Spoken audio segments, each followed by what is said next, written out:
Good evening and welcome to the live sessions for the course on fundamentals of additive manufacturing technologies. It is 6 p.m., but participants are yet to join. So we will wait for a few more minutes before we get started. Thank you.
Good evening, and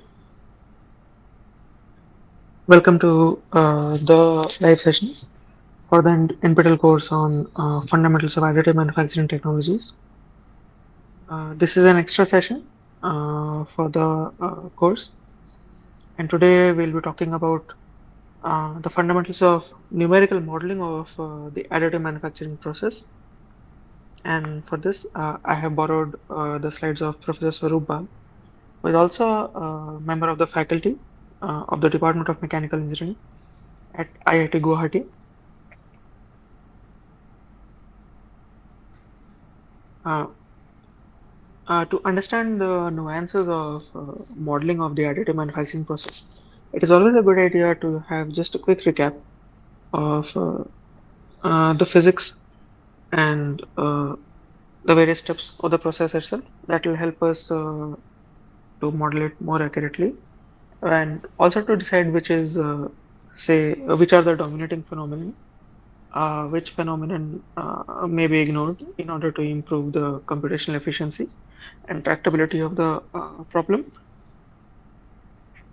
and subject to what assumptions, and what will be the effects of, say, ignoring or not modeling any such phenomenon. So, first we'll just have a brief review of the additive manufacturing process, and then we'll discuss some ways to numerically model it. So, as we've been discussing over the past weeks, additive manufacturing is a layer by layer manufacturing process. It creates 3D objects and is a totally layer by layer additive paradigm, and does not have or is different from subtractive or formative methods. There are a few additive manufacturing processes which are hybrid in nature, as in after a deposition step will be accompanied by a subtractive step. Uh, some such examples are laminated object manufacturing, which is inherently a hybrid process, but we can have subtractive steps in other AM processes also, such as BOM or YDD, for improving the geometric accuracy of the part or the surface finish or the layer height in each pass. The additive method allows for effective utilization of materials, because, uh, say, in a subtractive methodology, we will start with some primitive part. It can be in the form of a cube, a block, a billet, a sheet, plate, and then we remove material from it to arrive at the final desired geometry. And all of this removed material, whether in the form of chips or any other, will eventually be wasted. Recently, there has been emphasis on recycling this waste material, but still, most of it is still wasted away. And thus, a lot of uh, a very small fraction of the total material that we started with actually goes on to build the final part, and a significant chunk of it is actually wasted. The additive method is quite opposite and quite material efficient, in the sense that we will typically try to utilize most of the material that we are using or feeding into the machine into building the part. Of course, one may argue that there are processes such as, say, powder-based AM processes such as powder bed fusion or binder jetting, where we have this vat of powder, of which only some selective region is sintered or melted or binded, and the rest of the powder uh, can be treated as waste. So mostly we try to recycle or reuse that powder, and uh, even then we try to be economical. We will try to avoid, in a commercial setting at least, we'll try to avoid just say building one part in an entire build process. Will typically have multiple parts on the powder bed, so that most of the powder is utilized. And then there are the processes such as worm or wire-based DED, where anyway most of the material that is being used by the machine is utilized into building the part. Some material may also be sacrificed in the form of support structures, because supports are inherently sacrificial in nature, and They are necessary, say, when you're trying to work with or build overhanging features or unsupported regions. But still, what can be seen that it is, if not, even if not 100%, the additive method ensures effective utilization of materials because most of the material which is fed as feedstock to the machine will go into building the part. And it must necessarily create object according to 3D models. The very definition of additive manufacturing necessitates that we start with some 3D CAD model or a digital model, which we then say tessellate or slice, generate support structures, and then build by the machine. A computer interface is thus mandatory because to help us interact with the digital design model, and because of the layer by layer nature of the process, surface roughness can become an issue, and most often some sort of post processing is required. Of course, we also saw how there are some processes such as VAT photopolymerization or uh, say DLP, where the layer thicknesses are very fine, and so surface roughness can be controlled to a large extent, and we can have good surface finish in the as printed structure itself. However, for other additive processes, especially those dealing with metals, even by powder bed fusion, more often than not, some sort of post processing will be needed to achieve the desired surface roughness. And we also saw how slicing methodologies or slicing strategies can be engineered to achieve optimum layer thickness, such as in the modeling of this ellipsoid-like structure here. We can see how the use of, say, just these uniform layer heights may not be sufficient because they will be unsupported, and also they will not properly capture the curved geometries.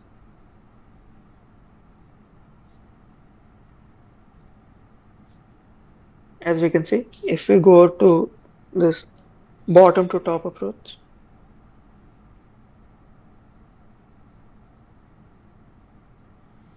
then a lot of this material is extra, not to mention unsupported. Whereas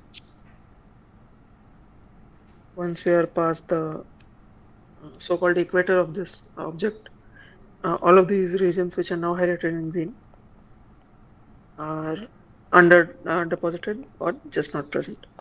And of course, because of the large layer thicknesses, we are simply failing to say approximate or estimate the curvature of the original design.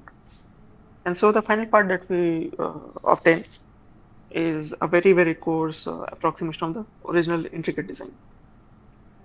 And so the layer thickness should be optimized, and ideally some adaptive or variable layer thickness must be chosen in order to preserve, say, curvatures, intricate features, or to achieve a good synergy between deposition rates, build time, and geometric accuracy. Additive manufacturing is a process of building three-dimensional parts by adding material in a layered by layer fashion based on a digital model. This is the ASTM definition of the additive manufacturing process. This is also illustrated on the right here. We have this layer by layer addition of the material. Uh, it offers a great flexibility of design, relaxation on assembly, because as we saw in one of the earlier sessions, often we need not print parts separately and assemble them. Rather, we can print entire assemblies in a single go, which leads to reduced part counts, reduced lead times, and low material wastages. And these are some of the few benefits of additive manufacturing technology over conventional manufacturing processes. Of course, these benefits do not necessarily mean that additive manufacturing is a substitute for conventional manufacturing processes, because it is highly suitable for low volume, high customization parts. But if we want to have, say, bulk manufacturing of simple parts, then conventional manufacturing will appear to be more economical and may even be faster than the additive process. Thus, additive manufacturing is complementary to conventional manufacturing methods, and rather than being a substitute. Some of the elements of a typical AM system are the motion control, the heat source, and the feedstock. And on the bottom right here, we have an approximation of the additive manufacturing process in terms of a progressive model, where say we will discretize this geometry into these blocks in each layer.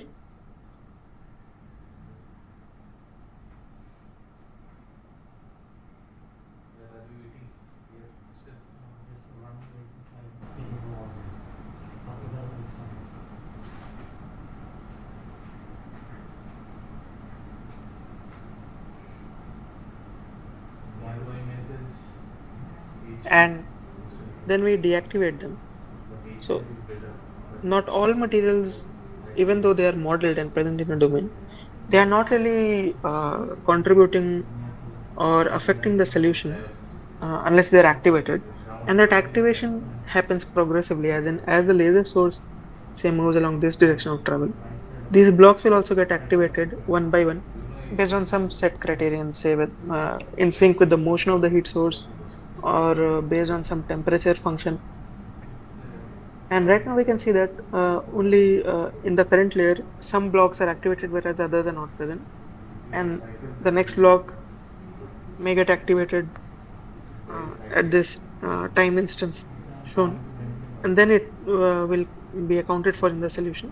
And as the head moves a little forward, then the next block can be activated, and so on. And this is an example of a progressive model. The typical energy sources are summarized in this slide, and especially in the context of metal, they can be of the beam type or arc type. Arc type sources are very similar to those that we have already encountered, say, in a course on welding, which will be typically of the TIG, MIG, plasma type, where typically the feedstock that is utilized is wire, and an additive process which incorporates these is wire and arc additive manufacturing or WAM. Uh, there are two types of beam energy sources, being laser beam and electron beam. Both of these can utilize wires or powders. In laser beam, when combined with a wire feedstock, the process is called wire laser additive manufacturing. This is a generic name, WLAM. And if using a powder, the powder can say be delivered or introduced into the system, either in the form of a powder bed, where a thin layer is where powder is selectively say brought from a vat or reservoir, and then a thin layer of it is spread on the printing region using a roller. And such a technology is called selective laser melting. If the temperatures are not really till melting temperature, but the powders are only getting sintered, then it may also be called SLS or selective laser sintering. The other way to introduce this powder into the printing system is by carrying it in with some form of carrier gas. Typically, the carrier gas is the same inert gas which is used to shield the melt pool from atmospheric gases and to displace oxygen. And then it's a case of blown powder additive manufacturing process. And one name for this technology is lens or laser engineered net shaping. I think lens is the trademark term used by Optomic. Similarly, we can also work with an electron beam, where instead of a beam, stream of photons, we will have a stream of electrons, which will heat up the substrate and melt it by virtue of transferring their kinetic energy. This is something we discussed very recently, I think, just a couple of weeks ago in our sessions. And electron beam additive manufacturing can be combined either with a wire-based feedstock and a generic term for such a process may be electron beam additive manufacturing or EBAM, and it may also be used in conjunction with powder feedstock. However, unlike laser, in this case, the powder may only be introduced to the system in the form of a thin layer on a powder bed, uh, and the process is called electron beam melting. The other possibility, that is introducing the powder with some carrier gas, uh, is not possible here, and the reason being that for working with an electron beam as an energy source, the presence of vacuum is required. This is because electrons are among the lightest subatomic particles, and uh, being so light, uh, if the stream of electrons encounters some other heavy particle or heavy molecule in its path, it will get deflected very easily, and thus it will not reach the target surface, and it will not be able to transfer its kinetic energy to the target. Thereby, no melting or heating will occur. If in such a vacuum, some carrier gas is introduced to deliver the powder in a blown powder fashion, the vacuum will get disrupted and the stream of electrons will not be reaching the target surface. And the only possibility here is in the form of a powder bed. Here we have a schematic representation of two very popular laser-based additive manufacturing processes for metals. On the left we have a powder bed uh, process, say something like selective laser melting or powder bed fusion, where we have the laser coming into the system and being deflected over the printing region by the use of galvanometers, which is a pair of very light mirrors mounted onto motors, a suitable synergistic rotation between which or angular deflections of which can deflect the laser all over the printing surface. At the same time, some inert gas like argon or nitrogen is purged into the system to maintain very low levels of oxygen to prevent oxidation. There we have the recoater on one side, which in every pass will bring a fresh layer of powder and spread it, a very thin layer of it, onto the printing region. And we have the collector and the feeder tanks. The build platform will go down by the desired layer height after every step.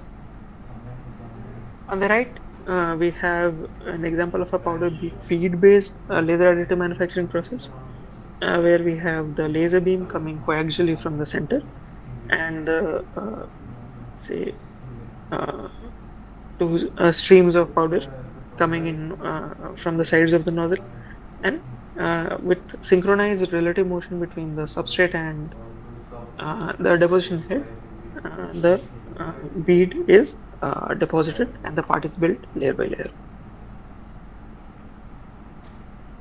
For the powder bed based laser additive manufacturing process, a 3D CAD model is sliced into planar layers and a scan path and build files are generated. A thin layer of powder is spread over the substrate and high energy density laser beam scans over the bed in the XY plane to fuse the powder particles under computer control along the desired path. This fusion may occur either by complete melting and solidification, in which case the method is called selective laser melting, or this fusion may also occur just by sintering, where the melting temperatures are not reached, but the fusion occurs by diffusion, in which case the process may be called selective laser sintering. The build chamber is filled with purified argon or nitrogen, and this provides protection against oxidation by purging oxygen from the chamber, uh, leading to effective heat conduction and cooling. An entire layer is built pass by pass, and the z-axis uh, is then lowered to spread a fresh layer of powder by a recoater plate. And here the z-axis is typically attached to the build platform itself. The entire platform will move down by the specified layer height in each pass. So the most important parameters for a powder bed based laser additive manufacturing process, such as SLM, uh, are related to the heat source, the build strategy, the powder material, and the process characteristics. and some of them are listed here. So the parameters controlling the heat source are the laser power, the beam size, the pulse duration, in case it is not a continuous laser but rather a pulse laser.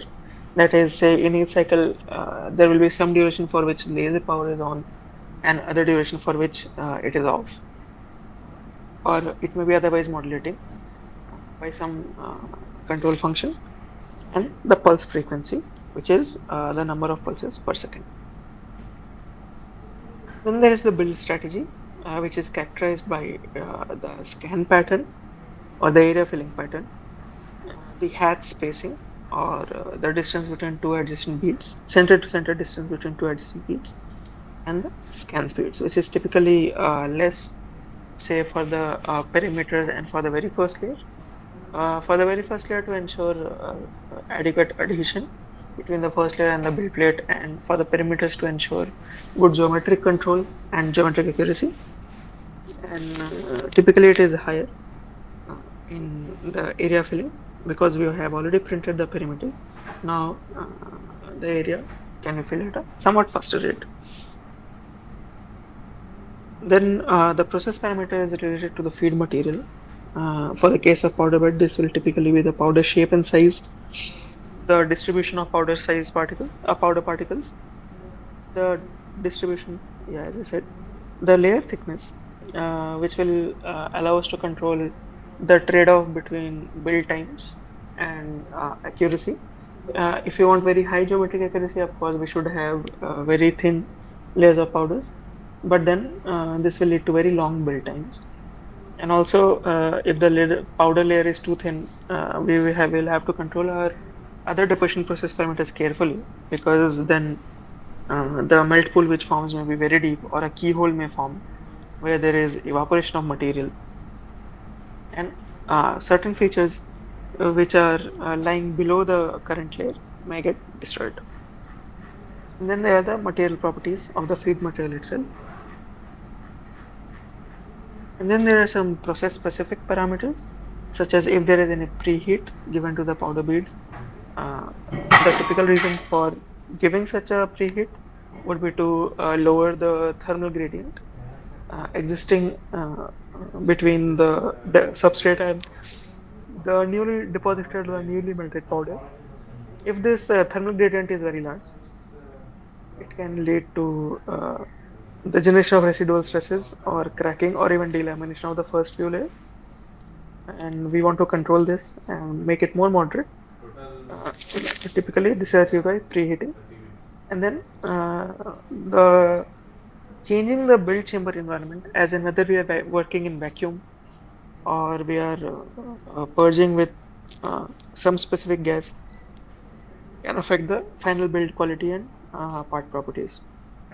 Even changing that gas used, that is instead, depending on whether argon or nitrogen is used, or some mixture of the two in specific proportions, the final part properties and geometric characteristics may be very different.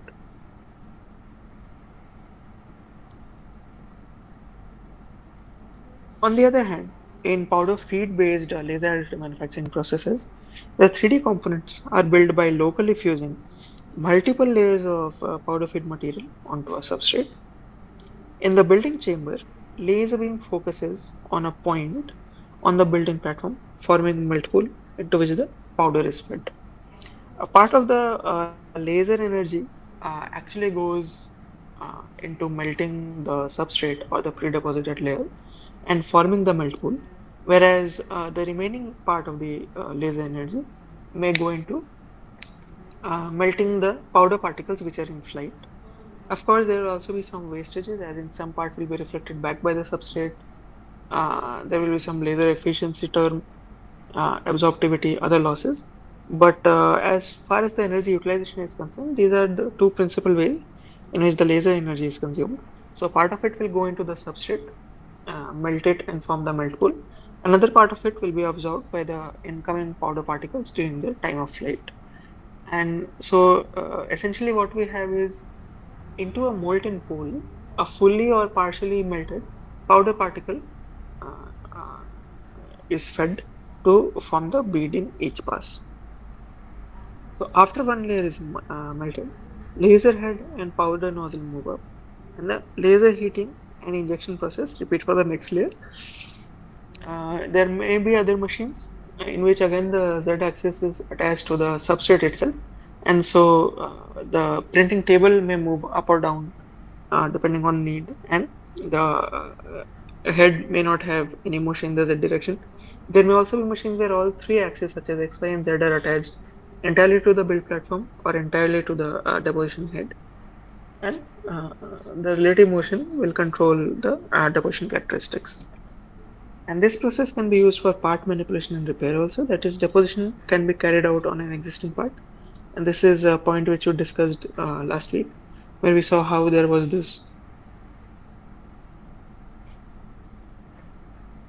say, geometry of a turbine blade, which was originally manufactured using some additive process, and then it got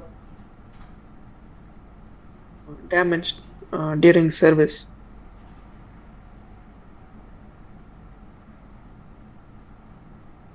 And it could be repaired by scanning this damaged region, uh, making it into a mesh or a suitable toolpath for the DD machine. And deposition was made selectively only in this region to again have the complete part without wasting the rest of it. Whereas typically, once part of it was damaged, the entire blade would have been discarded. So the process can be used for part manipulation and repair. This is repair. By manipulation, we mean, say, addition of features or cladding of specific material to enhance some existing properties, and so on. The directed energy deposition technology is especially useful in making large parts with additive manufacturing because the powder-based system is limited due to the inherent cost and build time. A coaxial feed of powder or wire to a laser or electron beam can be used to form a melted or sintered layer on a substrate. The powder deposition is synchronized with the heat source. Uh, the powder is fed uh, by the blown powder methodology, and the powder bed is not used in DAD. And scaling up of DAD is easier and more cost effective to produce larger parts. DAD can also be used to coat existing structure or to repair existing features. And some of the important applications of this technology are in the repair of cracks or defects, in providing a wear-resistant coating to a particular area or surface, and in protecting specific areas of an object from corrosion. Let us also take a minute to discuss the various form techniques and their features. In gas metal arc welding, the electric arc is formed between a consumable electrode and the metal workpiece. This is just a metal inert gas or a MIG welding process. The different modes of metal transfer can be globular, short circuiting, spray, and pulse spray. And if you'll remember from our earlier discussion, in the globular method, uh, uh, a drop of molten metal forms, and it continues to grow in volume until the it grows so massive that its weight overcomes the surface tension, holding this molten liquid drop to the existing wire, and then it falls onto the say partially melted or fully melted substrate or pre-deposited layer, and this mass ejection takes place. In short circuiting, the consumable wire comes in contact with the substrate or pre-deposited layer, and because of this contact, now a very large amount of current passes through the wire itself rather than through the arc. And because of the passage of such a large amount of current, because of Joule heating, locally the temperature shoots very high, which leads to melting and breaking of this contact. And thus the short circuit is broken and the arc is re-established again, and this process is continued. However, spray or pulse spray type of metal transfer are preferred because They allow for greater control of the bead geometry and other deposition characteristics. Here, the material is transferred in the form of very small droplets. And these warm-based techniques are generally associated with high melting efficiency and high deposition rate. And this is the reason why, among all the existing metal additive manufacturing processes, warm has shown the greatest promise for being scaled up to actual commercial production. Of course, the downside is that to achieve such high build rates, the geometric accuracy achieved through this process is very poor, and so it will necessarily require a subtractive post-processing step. But then it is still among the top contenders for commercialization. The cold metal transfer welding is a modified metal inert gas welding process based on the short circuiting transfer. And the process differs from MIG welding only by the type of mechanical droplet cutting method. The droplet detachment mode of CMT is without the aid of electromagnetic force compared to the conventional MIG process, so the spatter is decreased. And it's called cold not because it happens at ambient or some uh, cold temperature, only because here the temperatures are not as high as the short circuiting transfer technique.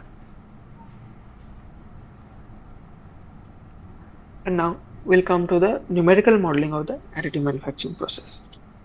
So whenever we discuss numerical modeling, the key premise is to have a mathematical model of a physical phenomenon, and mathematical model would imply that there are some equations uh, which are to be solved subject to certain conditions, and these equations should cover or explain the most important physics of the problem.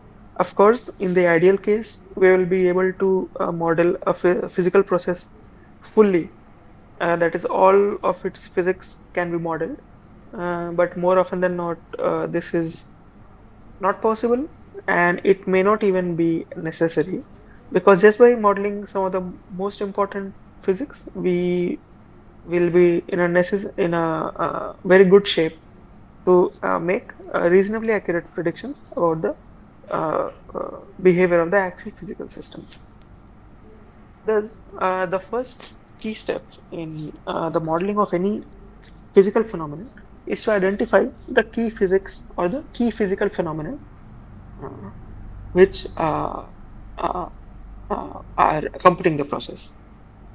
In the case of additive manufacturing, some of the most important physical phenomena are the melting and solidification of the substrate and the deposited material, and the vaporization, that is all these three phase changes between solid, liquid, and gas.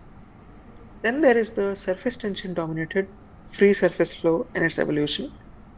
Uh, Typically, this may be because of capillary and thermocapillary action. Then there is heat and mass transfer from the heat source, such as arc or laser beam or electron beam, and mass transfer, which is responsible for adding mass to the system and building the part layer by layer. Then there is the moving heat source, because typically there will always be relative motion between the heat source and the feedstock or the deposited material. And then there is the modeling of the free surface of the bead itself. That is what sort of shape it will take, what will be the dilution characteristics, what will be the geometry of the bead, what will be its area, height, width, and so on. An effective numerical model useful for assessing the impact of process parameters and predicting optimized conditions. And one of the key uses of uh, numerical model is to eliminate the effort of experimental trial and error. So, as we know, for the case of additive, uh, it is a very cost-intensive process, both in terms of capital costs, where the cost of machine and feedstock is very high, as well as the very high power consumption the need for skilled workforce to operate the machine, and even post-processing can be very time and cost consuming. So rather than doing a large number of experimental trial and errors, it will be very helpful if we can develop a reasonably accurate model of the additive manufacturing process, because all we would then require is a reasonably powerful computer, and then we can run parametric cases and study them to analyze the effect of change of process parameters and to find out the optimized processing conditions subject to the desired outcome. Uh, the transport phenomena, such as heat transfer and fluid dynamics, which include buoyancy-driven flow due to temperature and species gradient, strongly influence the microstructure and mechanical properties. And thus, for a model to be reasonably accurate, it is very important to also model these transport phenomena. However, uh, it is not always so easy because they are complex processes and they drive up the computational effort immensely. And then the surface tension driven free surface flow determines the shape and smoothness of the deposited bead or clad.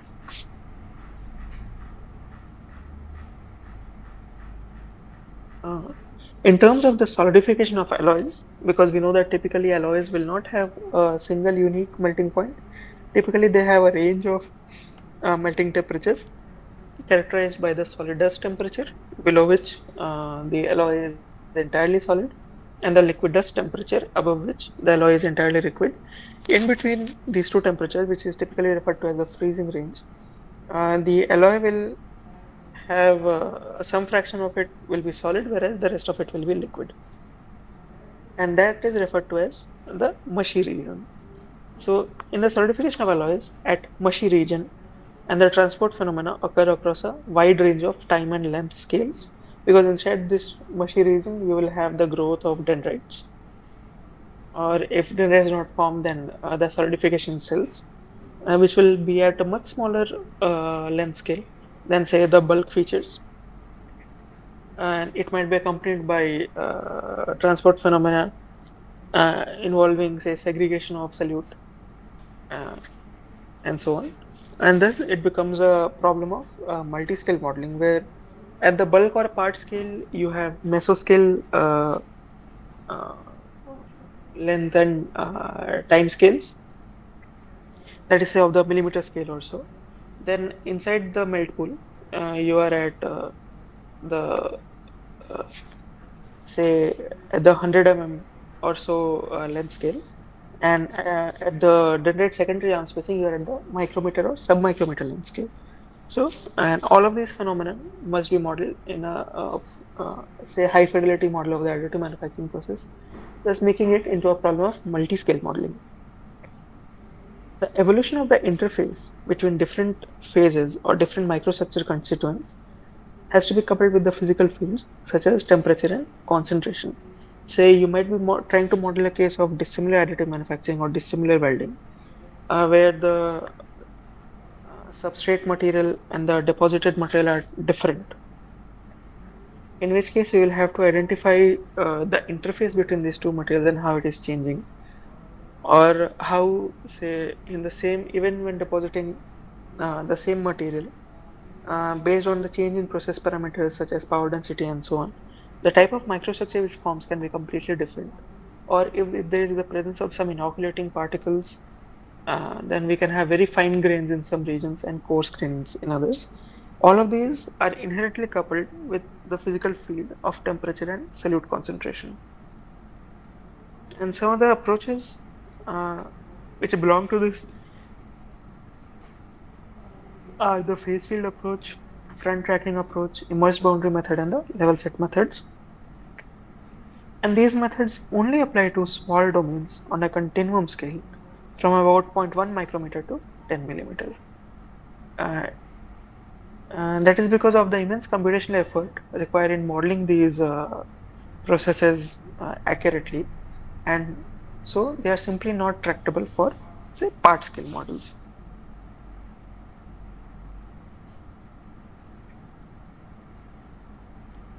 if you are trying to model the mechanical response of a material uh, to the energy input from the heat source, uh, this mechanical analysis can be performed independently from the thermal analysis. And because the change in thermal boundary conditions due to deformation is negligible, and also the plastic strain energy during deformation is very small compared to the input thermal energy to the system. And in such a sequentially coupled or weakly coupled analysis, the thermal history which is obtained in the thermal analysis is input into the quasi-static stress analysis. Uh, of course, on the other hand, you have fully coupled models where the thermal history affects the mechanical behavior, and the mechanical behavior or stresses can in turn affect the thermal history. And this is a fully coupled or strongly coupled model. Again, the material properties of common alloys are typically temperature dependent. That is, they will not be constant, but will constantly evolve with the change in temperature. And there might be a large disparity in material properties, say for solids and liquids. And so, if you want to have a fully accurate model, then variable properties or variation in these material properties with temperature must be accounted for. The use of temperature dependent material properties will make the analysis more non-linear and may affect convergence. Now, to model the additive manufacturing process, depending on your expected or desired end goal, several numerical techniques can be used, such as the finite element method, the finite difference method, or the finite volume method. Additive components are typically associated with distortions and residual stresses, and we may also draw on existing knowledge or literature from the modeling of welding process because, for instance, the warm process is very similar to a multi-pass welding process.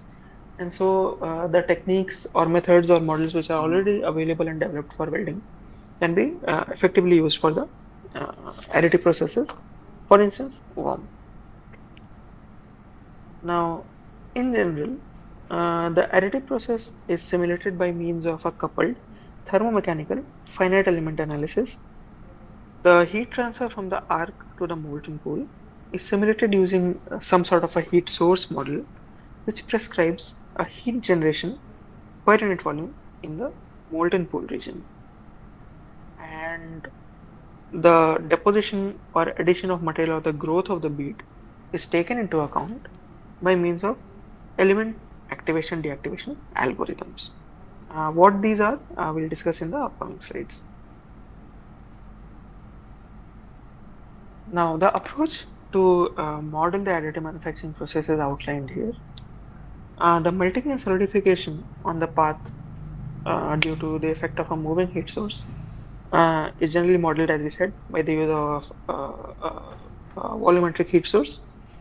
And the motion or the trajectory of this source can either be linear or non-linear, and it will have to be suitably accounted for. And if a reasonably accurate model, numerical model of the additive manufacturing process will have certain elements which are outlined here, it will be able to predict the distribution of temperature field. It will be able to predict the shape and size of the molten zone and the heat affected zone. It will be able to predict the solidification time. It will be able to emulate the mass addition to the solution domain. Further, it will be able to model the flow of molten materials inside the melt pool. However, trying to model this will enhance all the calculations based on temperature distribution. And then there can be certain material specific considerations, such as the presence of certain surface active elements, which may then change the temperature coefficient of surface tension.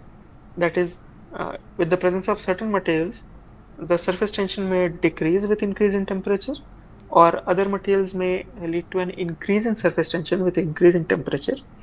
Depending on this, the direction of flow will change, and the type of and shape of melt pool may be shallow or deep. Further, the final structure of the deposited geometry will be affected by the distortion because of residual stresses. Now, as we mentioned, uh, if you are trying to model the transport phenomena, that is heat transfer, fluid flow and mass transfer, uh, typically the computations can become very expensive and difficult. So often, a reasonable model will just model the uh, thermal aspect, that is the transfer of energy from the heat source to the deposited part,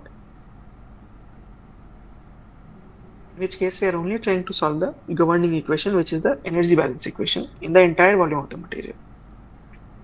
So in this case, the numerical model will consist of only one governing equation, which will be the energy conservation equation, subject to various boundary conditions, which will be the thermal boundary conditions and the initial thermal condition, that is typically will be the if there is any preheat, or it will be the ambient temperature itself. In which case, the uh, governing equation becomes rho Cp d, dt by dt equals negative grad of heat flux, which varies along x and with time, plus q dot, which is again a function of x and t, where rho is the material density. Typically, it will be a function of temperature. However, if we are encountering convergence difficulties, we can just work with a constant material property or constant density. Cp is the specific heat, which again for most cases will typically be a function of temperature. Q dot is the internal heat generation rate. We'll come to this at the end. Small q is the heat flux, which is given as minus k grad of T again. This thermal conductivity itself will also be some function of temperature. It's also mentioned there, it is the temperature dependent thermal conductivity. The internal heat generation rate is the source term, where we try to account for the, say, energy source such as the arc or the laser or the electron beam, which is uh, transferring energy to the system. Typically, all of these terms will have the units of, say, something like watt per meter cube. And so, if you are trying to feed or model our energy source using this source term here, it will also have the units of some watt per meter cube. That is, it will be the volumetric heat generation rate or the internal heat generation rate. And here we can also, as we can see, it is dependent on time and also on the spatial distribution. And so we can specify how the energy source is varying in space, whether it is something like a Gaussian distribution or a uniform distribution or something called a Goldach double Aristotle model, which we'll come across. And so the energy source can be thus added as a source term to this governing equation itself. Of course, as I mentioned, this governing equation will be solved subject to certain initial and boundary conditions. Some such boundary conditions are highlighted in this slide. Typically, an abstract heat source model is used to represent the physics of heat generation.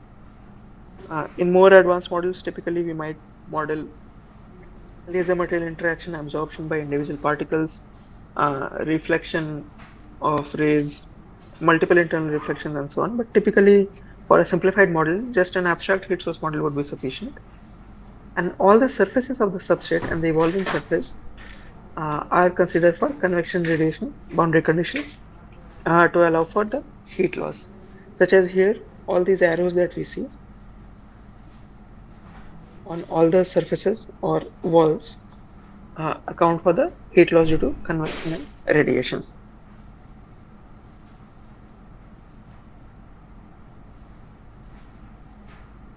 This is the entire domain, and the prescribed heat flux boundary conditions combining convection and radiation are given as Qp equals some convective heat transfer coefficient H times T minus T infinity, where T is the actual temperature of some nodal point, and T infinity is just the ambient temperature plus Stefan Boltzmann constant sigma times emissivity epsilon into temperature T power 4 minus T ambient power 4. And thus this accounts for the combined effect of convection, losses due to convection, and losses due to radiation. As we know, say at temperatures approximately 700 Kelvin and above, radiation heat transfer becomes the more significant uh, of the two, whereas at lower temperatures, convection will be more significant. However, both must be accounted for because often, say in cases like blown powder deposition or even in powder bed fusion, you might have a steady stream of inert gas flowing into the system, which will cool the surface of the melt pool. Then we will have some initial condition where some initial temperature T naught or T infinity will be prescribed over the entire domain.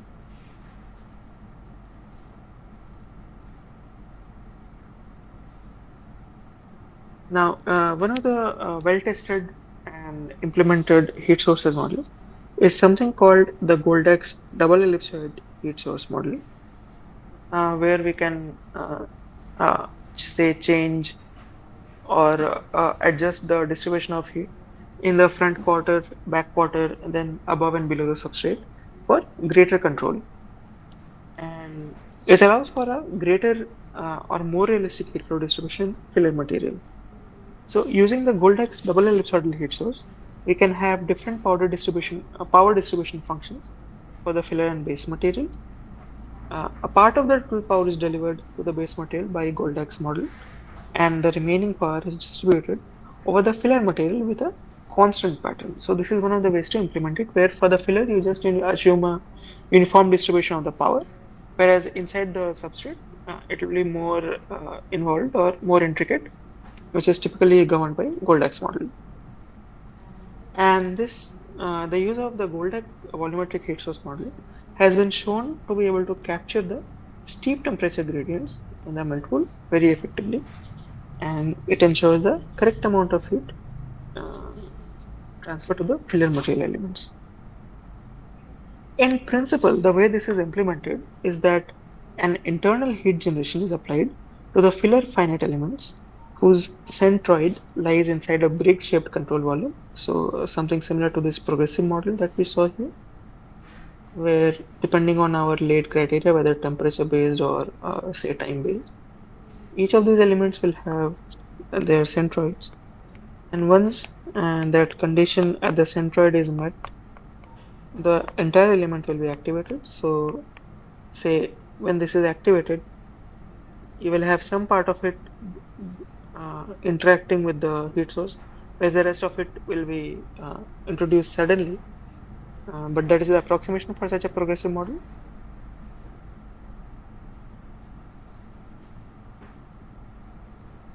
And the criteria is thus: if its centroid lies inside the control volume, the entire element gets activated. And then the heat generation per unit volume is defined as the ratio between the wire melting power and the volume of the elements currently heated by the power source. Such a progressive model is typically achieved by the use of specific element activation techniques in AM.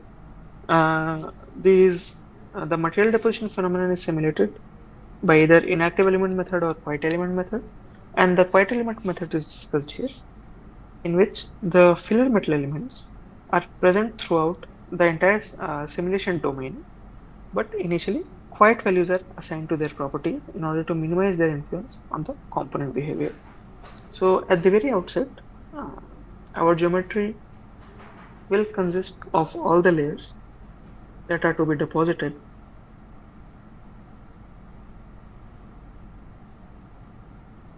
but say at the outset we'll allot some quiet values to them so that they do not really participate in the solution, as in their thermal conductivity can be set to zero, or for a mechanical or a stress analysis, their stiffness can be set to zero. So they do not participate in the solution. And as the heat source move, this can be activated one by one, and then the next layer can be activated while the others are already available in the geometry, but there are assigned some quiet values to totally minimize or eliminate the interaction with the rest of the solution domain. The material properties are progressively switched from a quiet value to active value according to the switch from quiet to active state. Typically, it may be decided by a criterion based on temperature, and the material property values are computed according to this rule of mixture type statement, where phi at some temperature T is equal to gamma at T into phi A of T plus 1 minus gamma of T into phi Q, where the phi A and phi Q are the uh, active property values and the quiet property value, and gamma is the activation function, which will typically be say 0 or 1. Or if you want to have a progressive introduction of the material, it will take on some values between 1 and 0. The amount of heat absorbed in the warm process is the sum of the energy delivered by the arc to the substrate directly and by the transport of the molten droplet, which will bring with it some energy and some momentum. The convective heat transfer in the melt pool exists, of course, as we can see in the melt pool flow, and is to be considered for accurate prediction of the thermal field, including the melt pool shape and size and the temperature distribution. However, the convective heat transfer models are computationally far more expensive than conduction models, and one of the workarounds to solve this is to assign a very high thermal conductivity in the melting temperature range to compensate for the increased heat transfer in melt pool due to Marangoni forces. So, say we will artificially enhance the thermal conductivity, say by a function of 2, by a factor of 2 or 2.5. And this enhanced thermal conductivity is used to account for the enhanced heat transfer in the melt pool due to Marangoni forces and Marangoni flow. What is this Marangoni flow? Let us just take a quick look. So, say, uh, this is the cross section of a melt pool, and this is the position of the laser, and let this be the top view.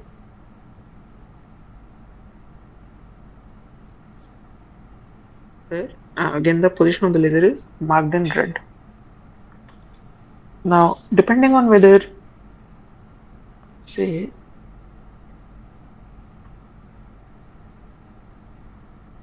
the surface tension, whether it increases with temperature or decreases, the realistic, uh, say, variation is something like it will increase till a certain temperature and decrease. But often it is difficult to model this entire variation. So, as a simplification, if we assume that the surface tension decreases with temperature, then what happens is the region nearest to this center of the laser spot will be the hottest, whereas the regions farther out will have lower temperature, though still molten. And at the melt pool boundary itself, the temperature will be the solidus temperature. So the temperature decreases as we move radially outwards from the center of the laser, and so uh, the fluid elements near the laser will have a lower surface tension because they are at higher temperature, and at higher temperature the surface tension is lower compared to the lower temperature. Thus, we have higher surface tension at the periphery and lower surface tension near the laser source, and so the flow of molten metal will be radially outwards from the center.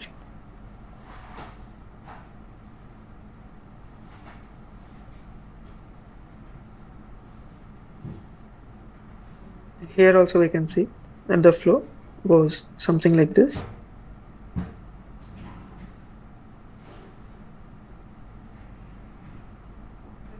Whereas if the case is reversed, that is, we have a material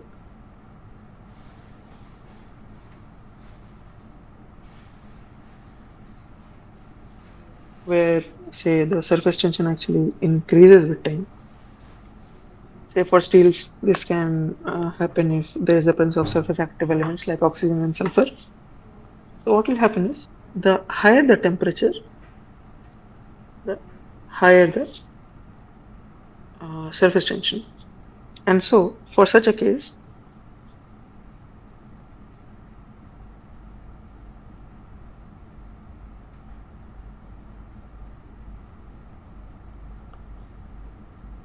again, if you look at the cross section and the top view,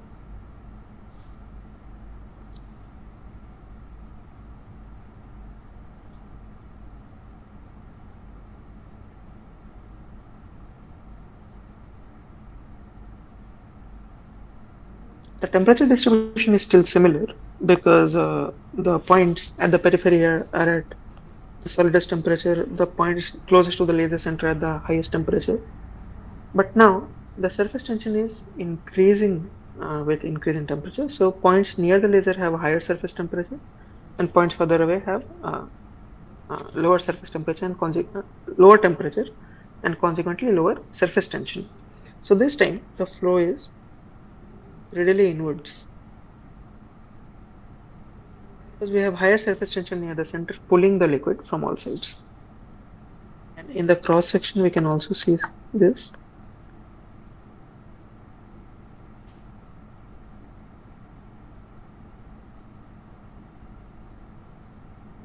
And what this will result in is typically for the radially inwards flow, the melt pool will become deeper because of this flow of hot metal. Whereas for this case, it will become elongated and shallower because now the flow is trying to expand the melt pool in the horizontal plane. And so, modeling the Marangoni flow accurately is very important if we are to make reasonably accurate predictions about the melt pool shape and size. So let us just break for a short while, and when we return, we'll continue with discussing the numerical modeling of the additive process.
Hello and welcome back to the live session.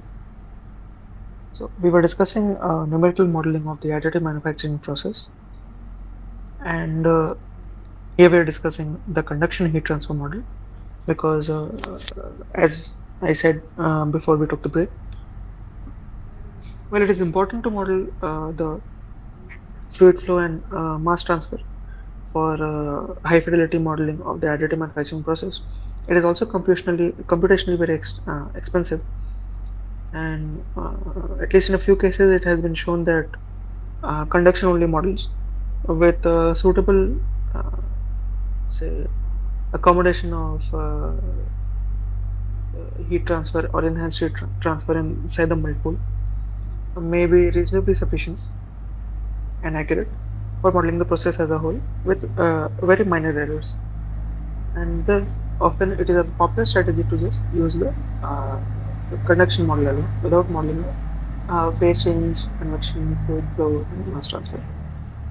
And so, for a three-dimensional case, the governing equation for the conservation of thermal energy in a conduction only model becomes rho Cp dot T dot T equals dou dou x of k dot T dot x plus dou dou y k dot T dot y plus dou dou z k dot T dot z plus q dot.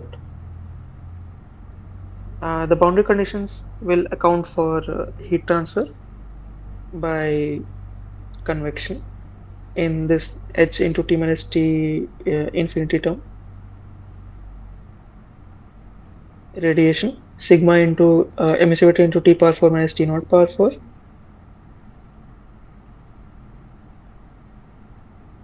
uh, kn dot T dot n, which is the heat flux from the surface normal, and then qs. And then there is a symmetric surface. Now, what is the reason for symmetry? So typically, we notice that the heat source that we're modeling will typically have a symmetric nature, and even when we experimentally see a melt pool, typically it will be symmetric about the center plane. And so, if say the motion of the source is out of the plane or into it, then it is a reasonably good estimate or assumption to just model the symmetry plane, because anyway across this plane the characteristics will be symmetric. So we just model half the domain in order to make it computationally less expensive and just mirror the effects of the other side. So typically what is expected is that your total melt pool liquidus shape will just be a mirror of this, solidus will also be a mirror, and this will be a mushy zone, and so on. Your energy will be distributed in a mirror fashion. And so, when we are modeling only half the domain, we have this symmetry plane, which is the EF plane in this case. And across this symmetry boundary condition, since this is just a 2D domain, say this is the y-axis, and here we have the z-axis. The variation in temperature along this direction at the symmetry plane will be 0. This is the symmetry boundary condition. Now, what is this capital Q dot and the small qs term? Q dot term, as we know, is just the volumetric heat source. It is a source term which can account for a volumetric heat generation rate, whereas the QS can account for a surface heat flux.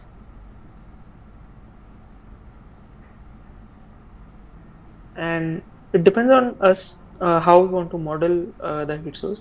If we want to model it as a volumetric heat source, then it goes here into the governing equation itself in the capital Q dot term. Whereas if we want to just model it as a surface heat flux rather than volumetric heat source, we can model it as a boundary condition here in this small qs term. In this case, the volumetric heat source term will be 0 for the moving heat source such as laser or arc. But if there is some other, say, chemical reaction going on or some other form of energy generation, that can be accounted for. Whereas the effect of the moving heat source will be through this surface flux itself. And one of the formulations for such a source is given here, which is P eta Gaussian D by pi r square effective exponential minus dx square by r effective square minus dy square by r effective square. And even the effect of convection plus radiation can be modeled by some H effective. That is, rather than modeling them separately, and especially because radiation will have this T power 4 term, we can have an effective heat transfer coefficient, which will just model both convection and radiation losses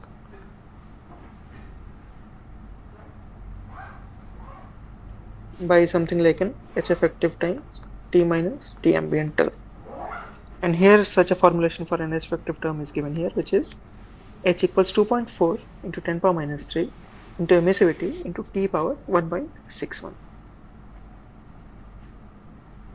And so, depending on your choice of whether you are modeling the heat source as a surface heat flux or as a volumetric heat source, it has to be say accounted for in the suitable place, either in the governing equation or as a boundary condition, and then we can solve for the domain. What about the transience or the time dependence? So typically, the alpha method for time discretization is used, which is a one-step method.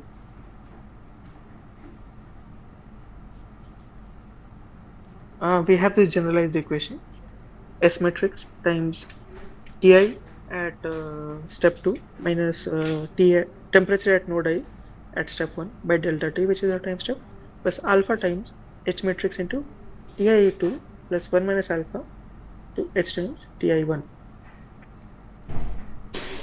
And so what we can see is effectively this is some weighted average of the temperature at node I at the current step with the temperature at node I at the previous step equals alpha f matrix square plus 1 minus alpha uh, f at step 2 plus 1 minus alpha into f at step 1 for alpha between 0 and 1, both values included.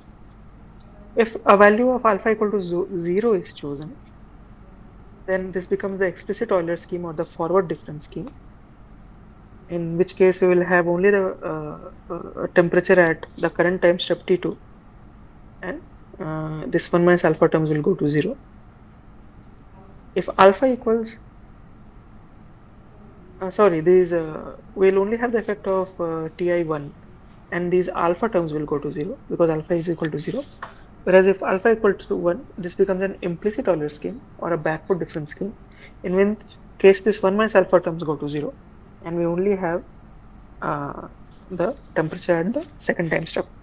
If alpha is half, then it is the Crank-Nicolson scheme, and if alpha is 2 by 3, then it is the one form of the Galerkin method, which we would have encountered in a course on the finite element method, where Galerkin's weighted residual method is one of the building blocks. And the force vector F is independent of the state of time, and is basically part of an explicit scheme. And pseudo steady state with a constant welding velocity in the frame of moving coordinate system can also be used, in which case the transience is left out because we are assuming a pseudo steady state, that is in the moving coordinate reference attached to the laser source, the temperature distribution around it is not changing with time, only varying with temperature, achieving a pseudo steady state, in which case we'll resort to this transformation, which is zeta equals y minus velocity of the torch into t. Now, other important considerations in the representation of the heat source are the nature of the type of heat source, whether it is an arc or a laser or an electron beam. What is the degree of spatial representation that we're aiming for, whether it's just a point source or a line source or a distributed source? Even if it is distributed, what is the type of distribution? Is it just distributed in 2D, in which case it will become a surface source, or is it distributed in 3 dimensions, in which case it becomes a volumetric source? Typically for a surface source, we may just use a Gaussian distribution for a laser, but then there may be other more targeted distributions such as top hat or just a uniform circular, as we saw in the previous case, or ring. In the case of volumetric source, we have to account for the geometric shape and the energy intensity distribution. And then there's the movement of the source, which can be non-symmetric either in energy, either in geometry or in distribution. Of course, a more or a high fidelity, more accurate model of the additive process will include transport, in which case, rather than just solving for the conservation of energy, now we'll be solving for the conservation of mass, momentum, and energy. For mass, the equation shown here is just dou ui dou xi equals 0. For momentum, it is rho dou ui dou t plus uj dou ui dou xj equals fi plus dou dou xj into minus p delta ej plus mu effective dou ui dou xj plus dou uj dou xi. For energy, now we have these additional terms where instead of just rho c dou t, we also have the additional term of rho c uj dou t dou xj equals dou xi k effective dou t dou xi plus q dot. The boundary conditions now must also account for the Marangoni condition on the top surface to model the free surface flow.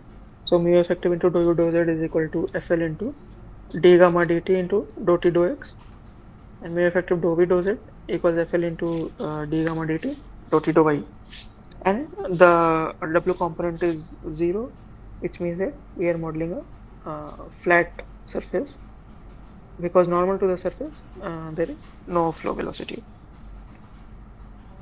For the energy boundary conditions, we again have the effect of some surface flux, loss by convection, loss by radiation, and then this is balanced by the heat flux due to the temperature of the system. And at the solid liquid interface, we will have to have the momentum boundary condition, which is a no slip between the solid and the liquid states. And the typical way to say develop and validate a model is that once we have done some run, we would want to validate it against experimental measurements.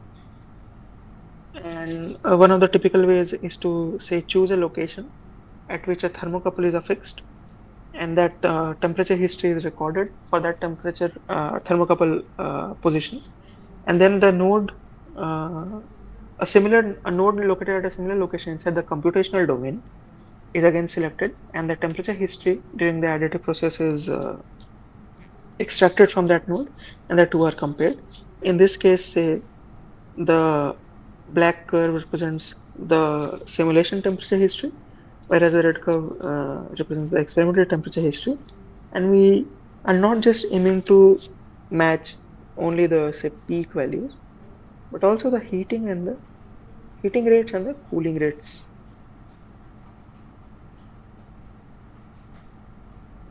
And here we see that there is a reasonable match. Another way or another criteria which we aim to match is the longitudinal stress along a center line perpendicular to the deposition line, especially in cases where we are trying to say draw inferences or predictions about the residual stresses in a part.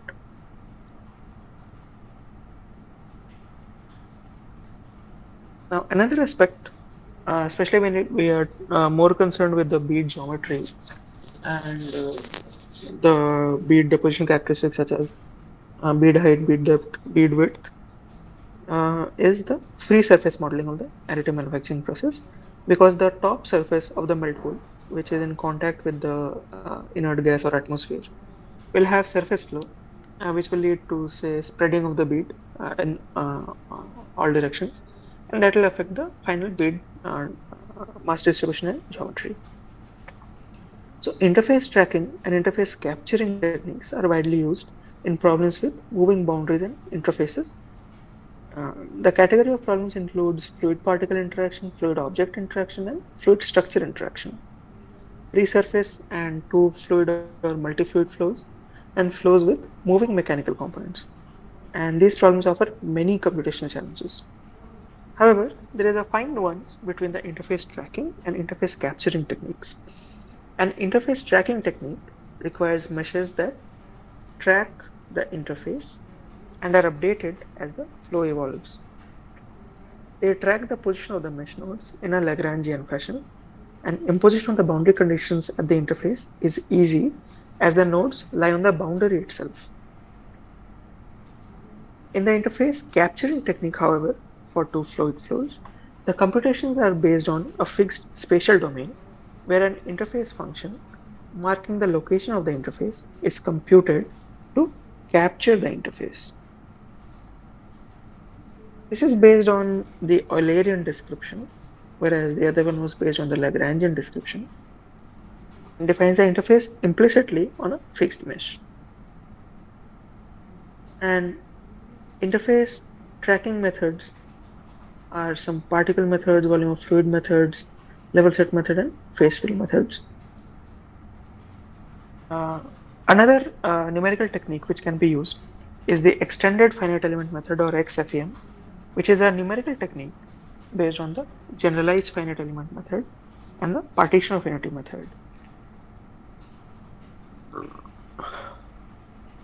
It is very powerful for discontinuous problems in mechanics, such as crack propagation and crack growth, complex fluids, interfaces, and so on. It is independent of the internal geometry and physical interfaces, such that meshing and remeshing difficulties in discontinuous problems can be overcome. The discontinuous field is entirely independent of the mesh, and enriched elements with additional degrees of freedom at the crack surface and crack tips are introduced. And it is not only useful for the simulation of cracks, but it is also useful for simulation of heterogeneous materials with voids and inclusions. And an example of an XFEM modeling domain is shown here, where we have the grid, and then we have these features which we want to model. Say there is a crack or there is an inclusion here.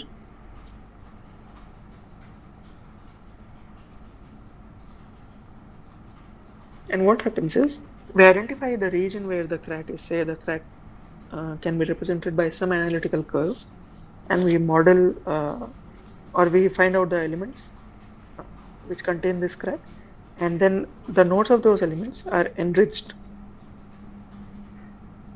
Similarly, for the case of inclusion, again, we track the elements which contain this inclusion, and the nodes of that elements are enriched. What is meant by enrichment? It is that we are introducing more number of integration points at these nodes, or we are introducing a higher number of weights at these nodes. The polynomial integrands used are solved by a Gauss quadrature method, and ordinary Gauss rules do not accurately calculate the integration of enrichment functions in elements. Thus, the enrichment elements are subdivided to increase the number of integration points. Here we also have some very illustrative examples from the post-processing of the additive process, such as for the wire arc additive manufacturing process shown here, where I will be looking at the field variable is not mentioned. Okay, it may be temperature, potentially at some cooling down stage, I'm not sure. And then we see the locations of these nodes, G1, G2, G3, and G4. We see the domain size, which is some 100 mm cross 60 mm cross 12 mm, and the deposition geometry itself is 10 mm wide and 8 mm tall. And then we see how at these various node locations, the temperature history is extracted and how it is varying. So at G1, which is a point close to the bottom layer, G2, which is further away, G3 is located at the bottom of the build plate, and then there is G4, which is inside the build plate. Now, in the finite element modeling of the additive manufacturing process, there can be non-uniform expansion and contraction of the material during the thermal cycling, which results in residual stresses and distortions. We already saw how residual stresses are introduced into a material because of the fusion process during melting. Locally, the metal wants to expand, whereas the surrounding solid metal does not want to let it expand, and thus the surrounding metal experiences compression. Whereas when this liquid metal solidifies after the heat source moves away, the surrounding metal experiences some tensile forces. And so the net effect is that there is some tensile residual stress which is remnant inside the part. The control of these residual stresses and distortions is very important because, as we saw, it distorts the geometry, it can lead to cracking, it can also lead to catastrophic failure of the parts. and delamination and other such effects. It can make existing cracks grow further and propagate, which will lead to deterioration of the mechanical properties. The most widely used techniques utilize sequentially coupled transient finite element models with a moving heat source. The element bird technique is used for simulating the addition of material, and the transient aspect and highly nonlinear material behavior result in long computational times. For the mechanical analysis of the laser additive manufacturing process, the governing mechanical stress equilibrium equation is written as uh, divergence of stress is zero. The constitutive equation for stress strain is given as sigma equals d matrix into uh, epsilon e. The total strain epsilon, assuming small deformation theory, this is a very important assumption. It will fail if your part undergoes very large deformations, is given by the following expression. Epsilon is equal to epsilon e plus epsilon p plus epsilon thermal plus epsilon transformation. In these above equations, d is the material stiffness tensor, epsilon e is the elastic strain, epsilon p is the plastic strain, epsilon th is the thermal strain, and epsilon tr is the transformation strain.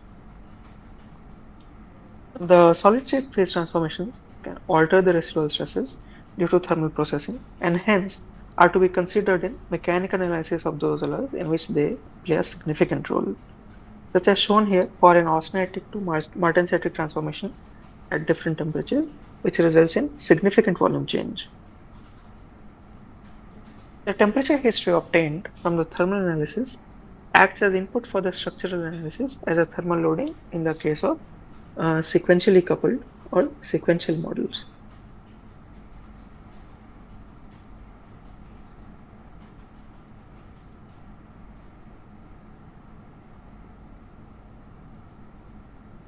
It's a case of a weak coupling.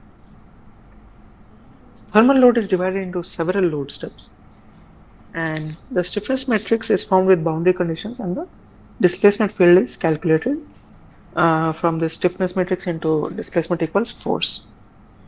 The load increment is applied in several load steps, and even a single load step can be considered to save time only if all the elements are within elastic limit. The nodal displacements are estimated and converted into stress and strain from the expression B equal epsilon matrix equals B into delta, where delta is displacement, epsilon is strain, and B is the strain displacement matrix simply because it links the strains to displacements. Stress is equal to DEP into epsilon, where DEP is the elastoplastic matrix and epsilon is the strain matrix. The effective stress is determined and compared with the yield stress in each load step to decide whether elastic or plastic yielding has occurred. All the load steps are applied in incremental mode. When all the load steps have been completed, we determine the total plastic stress, strain, etc. And according to the Prandtl-Roy's flow rule, the incremental plastic strain is proportional to the corresponding deviatoric stresses. So the incremental total strain d epsilon will again be the sum of incremental elastic strain, incremental plastic strain, incremental thermal strain, and if the material undergoes such behavior, then the incremental phase transformation strain. The incremental stress will be related to this incremental strain via these matrices consisting of elasticity matrix, deviatory stress components, and the Young's modulus and the shear modulus. Then, for determining whether a plastic or elastic yielding has occurred or not, the von Mises yield criteria and Prandtl-Roy's flow rule can be used to give the final matrix equation as K into dl minus dl thermal equals dB, where K is the stiffness matrix, dl is the incremental nodal displacement vector, dl thermal is the incremental equivalent nodal forces due to thermal stresses, and dB is the incremental external forces. The solution strategy for any stress analysis model for an additive process is as follows. The fully coupled thermomechanical analysis can be performed where the stress analysis depends on the temperature distribution, and the temperature distribution also in turn depends on the stress state. Thus, they are strongly coupled. In such a case, the thermal and mechanical analysis has to be performed simultaneously. In a sequentially coupled analysis, the temperature field is predefined or given as an input as a function of time. The temperature analysis does not change the stress analysis result because the temperature distribution is assumed to be independent of stresses. And here again, we have examples of some post-process simulation data. Here we can clearly see how near the regions where we expect the thermal loads to be significant, we are using a finer mesh, whereas far away in the domain, we are using a coarse mesh. Again, we are only modeling half the domain by using the symmetry principles for decreasing the computational domain size. And since it is a thermomechanical model, we will have to restrict the degree of freedom or clamp the plate at certain locations, and these are the clamp nodes. And to compare it with the experimental measurement, the residual stress measurement can be taken at some depth, such as in this case, it is taken at a 2 mm depth from the surface. And then the variation in stress along z direction is plotted here. Similarly, the residual stress along the z direction at the symmetry plane can be seen as various layers are deposited, such as one layer in a just this we see this small thin layer, then two layers in B, and successively more layers are added, and how the residual stress is evolving. Similarly, Professor Bagh also showed a couple of videos on this simulation that show how material is added progressively by element activation deactivation and how it affects the solution. And for modeling dichromatic deposition, in which a stream of powder particles is deposited on a substrate after interacting with the laser, we can see whether uh, it melts during its time of flight or not. And when the particle is exactly interacting with the laser, it may not melt immediately. It needs some finite time to reach the melting point, and by this time, the particle may reach the substrate material only. And the particle velocities can be as high as 5 meter per second. So we have to model whether it is melting in the time of flight or whether it is reaching the substrate in a solid state or partially melted stage. For the modeling of DMD, the free surface has to be modeled very accurately because it will determine the bead characteristics, such as depending on certain considerations, we can come up with different cross sections such as A, B, and C here, with different distribution of mass and temperature. And thus, in such cases, a modeling of the free surface becomes very important. And here we have a schematic diagram of the deposited layer in the form of individual track on the substrate. Thus, to summarize, uh, the heat transfer and solidification behavior are very important in the numerical modeling of any additive manufacturing process.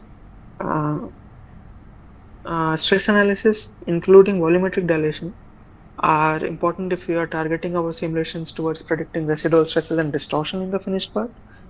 The material flow analysis has to be performed by giving the load input in small increments because we want to be sure or distinguish whether the material is still in the elastic zone or whether it has crossed over into the plastic deformation zone.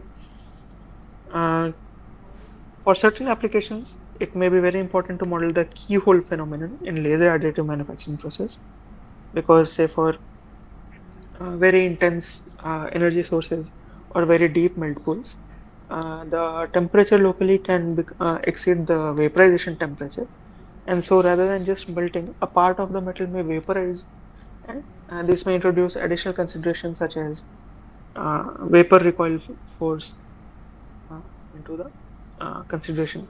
Further, the keyhole acts as further acts to trap the heat, and so the temperature can keep on increasing inside the keyhole, leading to its growth. However, certain factors may also lead to its collapse, and so the balance between these forces which are making the keyhole grow and the forces which are making it collapse has to be modeled accurately.